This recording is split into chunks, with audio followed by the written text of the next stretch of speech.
वो सालों बाद अपने गांव लौटा था। शहर की शोरगुल वाली जिंदगी में उसे अक्सर अपने पुराने घर की याद आती थी।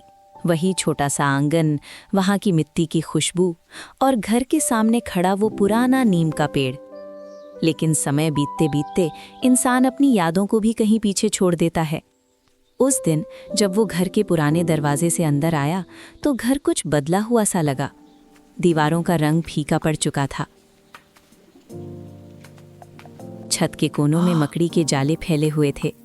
आंगन पहले से ज्यादा खामोश था। फिर भी उस खामोशी में एक अजीब सा अपनापन था, जैसे घर अब भी उसे पहचानता हो। वो धीरे धीरे आंगन में चलने लगा। नीम के पेड़ से छनकर आती धूप जमीन पर हल्के साए बुन रही थीं। तभी उसकी नज़र आंगन के एक कोने में पड़ी। वहाँ एक पुरानी सी चारपाई पड़ी थी। पुरानी लकड़ी की चौखट, उसकी ढीली पड़ चुकी रस्सियाँ और उस पर जमी हुई धूल की परतें बहुत कुछ बयां कर रही थीं। वो उस चारपाई के पास बैठ गया। धीरे से उसने उसकी रस्सियों को हाथ से छुआ। रस्सियाँ पुरानी और खुरदुरी हो गई थीं, लेकिन उनमें एक अजीब सी गर्माहट थी। और उसी पल कुछ पुरानी यादें धीरे धीरे उसके मन में लौटने लगीं। फिर उसे याद आया कि कैसे गर्मी की रात पर लेटकर आसमान देखा करता था। पास ही दादी बैठी होती थीं। उनकी धीमी आवाज़ में बहुत सी कहानियां चलती रहती थीं, गांव के पुराने दिनों की बातें। हवा धीरे धीरे चलती रहती थी, नीम के पत्ते सरसराते थे और उन रातों में दुनिया बहुत सरल लगती थी।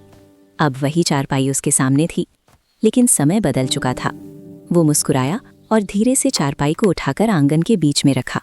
उसने घर के कोने से कुछ नई रस्सियां ढूंढी और बैठकर धीरे धीरे चारपाई की टूटी हुई बुनाई ठीक करने लगा।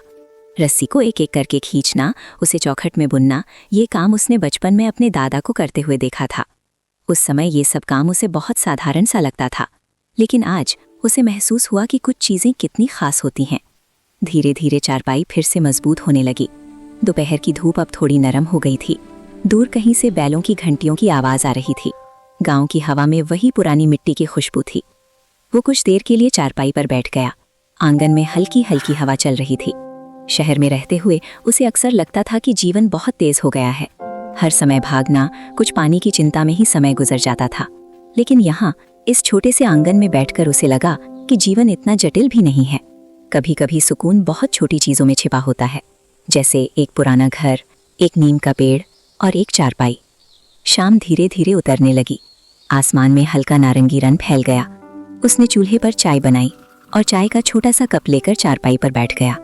हवा थोड़ी ठंडी हो गई थी। उसने एक घूंट चाय पिया और सामने आंगन को देखने लगा। वही घर, वही आंगन, बस समय थोड़ा बदल गया था। रात धीरे धीरे गहरी होने लगी। उसने चारपाई को नीम के पेड़ के नीचे खींच लिया और उस पर लेट गया। आसमान फिर से तारों से भर गया था। काफी समय बाद उसने इतने तारे देखे थे। वो चुपचाप आसमान को देखता रहा। उसके मन में एक अजीब सी शांति थी, जैसे वर्षों की थकान धीरे धीरे उतर रही हो। और उसी पल उसे महसूस हुआ कि कभी कभी हम बहुत दूर जाकर फिर उसी जगह लौटते हैं, जहाँ से जीवन की सबसे सरल खुशियाँ शुरू हुई थीं। उसने आंखें बंद की। नीम के पत्ते हवा में हिल रहे थे और पुरानी चारपाई फिर से किसी घर का हिस्सा बन गई थी।